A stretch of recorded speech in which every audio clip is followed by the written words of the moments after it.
I hope the view was worth it, she murmured with a faint smile, sipping her champagne as the golden bubbles caught the light. You're footing the bill. $12,000 for one night, not including the years it cost me. She leaned back, the gold fabric of her dress clinging like it was trying to impress someone. Her father lifted his glass with pride. Her mother didn't even glance my way. The room echoed with laughter, clinking glasses, and the bursts of camera flashes. I stood there, just another prop in her carefully arranged scene. When I handed the waiter my credit card, she didn't thank me. Instead, she raised her phone like she'd just won something. I'm done, she said coolly. You're boring. I want a divorce. It didn't hit like a slap. No, slaps are personal. Her words felt like lines from a script. Practice. Hello. And then she twisted the knife. My boyfriend's driving me home. Her father smiled. You were just a sponsor. Always have been. I didn't respond. I didn't make a scene. I just turned and walked out, quietly, deliberately. But an hour later my phone rang. Her voice trembled. He left us. The car's gone.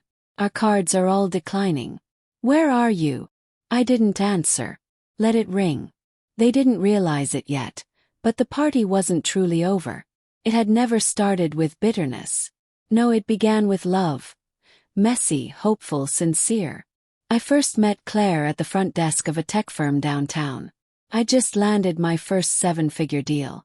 She told me she liked my calm. I admired her drive. Her parents weren't impressed. I wasn't old money. I was a fresh face with open hands and a generous heart. I paid for her MBA. Bankrolled her brother's fledgling business. Quietly cleared her father's tax debt when it nearly swallowed their name. They called it generosity. Called it love. But things changed. She stopped asking how my day was. The small compliments faded.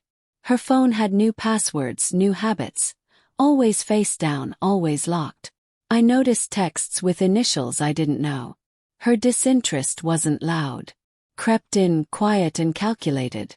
She began saying things like, "You just don't understand me. I need more excitement." Thought she meant travel.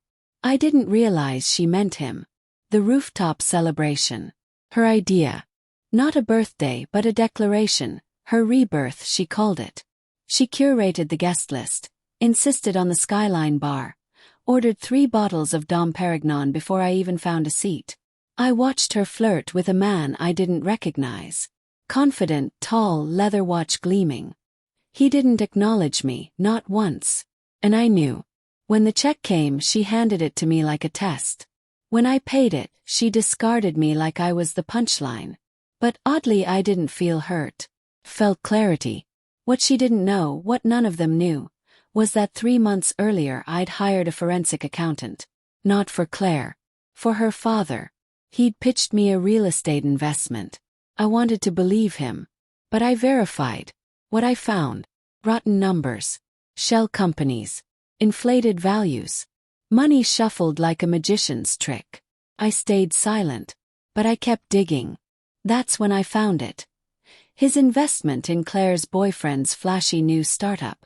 A luxury lifestyle app with no substance. Claire. Listed as chief marketing officer. Me. The primary funder, unknowingly. I had financed their betrayal. So I moved. Quietly. Liquidated our shared assets. Froze joint credit lines. Closed the shared account the morning of the party. She never noticed, she assumed. I transferred everything into a trust under my name. Bought out her share of the condo. Hired legal counsel. Not for a messy divorce but a clean cut. Then I waited.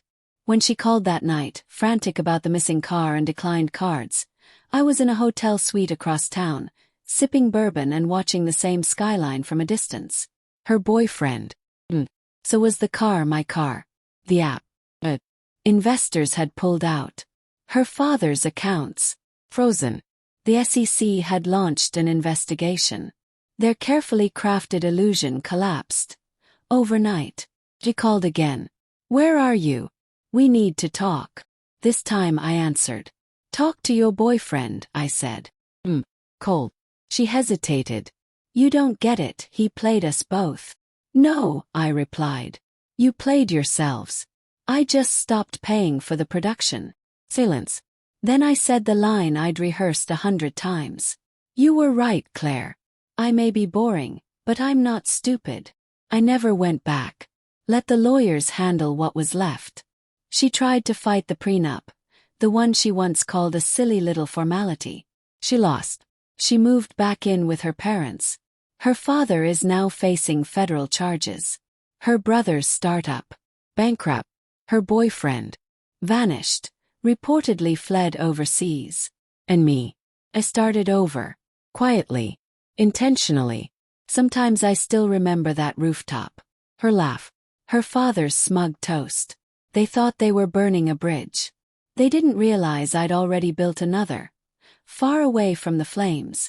I wasn't out for revenge. I was chasing freedom. And in the end, maybe they're the same thing.